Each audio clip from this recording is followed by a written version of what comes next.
നമസ്കാരം. കൊല്ലവർഷം 1202 ആണ്ടിലേക്ക് എല്ലാവർക്കും സ്വാഗതം നേരുകയാണ്. തിരുവോണം നക്ഷത്രക്കാർക്ക് പൊതുവെ അനുകൂലമായിട്ടുള്ള മാറ്റങ്ങളുടെ കാലഘട്ടമാണ്. പുതിയ ജോലിയിൽ പ്രവേശിക്കാൻ നിങ്ങൾക്ക് അവസരമുണ്ടാകും.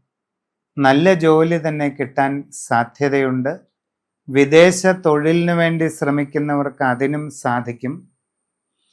IT മേഖലയിലും ബിസിനസ് രംഗത്തുമൊക്കെ വിവിധ ദേശങ്ങളിൽ ജോലി ചെയ്തുകൊണ്ടിരിക്കുന്നവർക്കും ഗുണങ്ങളുണ്ടാകും. നിങ്ങൾക്ക് സ്ഥാനക്കയറ്റം ലഭിച്ചേക്കാം. സാമ്പത്തിക വരുമാന വർധനവുണ്ടായേക്കാം. ഒരുപാട് പുരോഗതി കിട്ടാൻ സാധ്യതയുണ്ട്.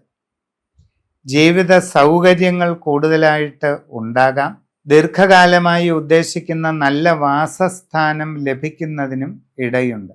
കച്ചവടക്കാർക്ക് വളരെ പുരോഗതി ഉണ്ടാകും. വലിയ സാമ്പത്തിക ലാഭം കൈവരിക്കാം. സാമ്പത്തിക നേട്ടങ്ങൾക്കിടയുണ്ട്. ബിസിനസ് മേഖല കൂടുതൽ വിപുലീകരിക്കാൻ സാധിക്കും. തികച്ചും നൂതന സംരംഭങ്ങൾ തുടങ്ങാനുള്ള അവസരവും ഉണ്ടാകും. നിങ്ങൾ ഇതിനു മുമ്പ് പരിശ്രമിച്ചിട്ടില്ലാത്ത മേഖലയിൽ ബിസിനസ് സംരംഭങ്ങൾ ചെയ്യുന്നതിലൂടെ വരുമാനം കൂടുതൽ വർദ്ധിക്കുകയും നിങ്ങളുടെ കച്ചവട അടിത്തറ കൂടുതൽ വ്യാപിക്കുകയും ചെയ്യും. വിവിധ മേഖലകളിൽ സ്വന്തമായി ജോലി ചെയ്യുന്നവർക്ക് ചില ബുദ്ധിമുട്ടുകൾ ഉണ്ടാകാം. അവനവൻ്റെ കർമ്മരംഗം ഭംഗിയായി നിലനിർത്തിക്കൊണ്ടു പോകാൻ തന്നെ തീവ്ര പരിശ്രമം വേണ്ടിവരും. ധനനഷ്ടങ്ങൾ ഒഴിവാക്കാൻ ശ്രദ്ധിക്കണം. ബിസിനസ്സിൽ ഇൻവെസ്റ്റ് ചെയ്യുമ്പോഴായാലും വീട് പണി നടത്തുമ്പോഴായാലും വസ്തുവാഹനങ്ങൾ വാങ്ങുമ്പോഴായാലും ഷെയർ മാർക്കറ്റിൽ നിക്ഷേപിക്കുമ്പോഴെല്ലാം സാമ്പത്തിക ഇടപാടുകൾ വളരെ ശ്രദ്ധിക്കേണ്ട ഒരു കാലഘട്ടമാണ് ഇത്. വിദ്യാർത്ഥികൾ പഠനകാര്യങ്ങളിൽ ശ്രദ്ധിച്ച് മുമ്പോട്ട് പോവുക. അല്ലാത്ത പക്ഷം ഗുണമുണ്ടായെന്ന് വരില്ല. നിങ്ങളുടെ പ്രവർത്തന രംഗത്ത് വായ്പകളും മറ്റും ഉണ്ടെങ്കിൽ കൂടുതൽ ശ്രദ്ധ വേണം.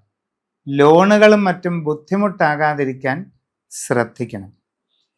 കടകൾ, ഷോപ്പുകൾ നടത്തുന്നവർ പ്രത്യേകം എല്ലാ കാര്യങ്ങളും ശ്രദ്ധിച്ച് ചെയ്യണം. ചെറിയ ചെറിയ അശ്രദ്ധ പോലും പല ബുദ്ധിമുട്ടുകൾക്കും ഇടയാക്കുന്ന കാലഘട്ടമാണ്. വിവാഹ ആലോചനകളിൽ അധികം വൈകാതെ തീരുമാനം ഉണ്ടാകും. നിങ്ങൾ ആഗ്രഹിക്കുന്ന രീതിയിൽ വിവാഹ കാര്യത്തിൽ ഒരു പരിണാമം വൈകാതെ സംഭവിക്കും. പ്രണയബന്ധങ്ങളിൽ ഏർപ്പെട്ടിരിക്കുന്നവർക്ക് അത് സഫലമാകാനുള്ള സാധ്യതയും കാണുന്നുണ്ട്. പ്രണയ സാഫല്യം ഉണ്ടാകാവുന്ന ഒരു സമയവും കൂടിയാണ് ഇത്. കുടുംബത്തിൽ സ്വസ്ഥതയും സന്തോഷവും നിലനിൽക്കും. സന്താനങ്ങളുടെ അഭിവൃദ്ധിയിൽ സന്തോഷിക്കും. പൊതുവെ എല്ലാ കാര്യങ്ങളിലും ഗുണാനുഭവങ്ങൾ വർദ്ധിക്കാവുന്ന സാഹചര്യങ്ങൾ കാണുന്നുണ്ട്.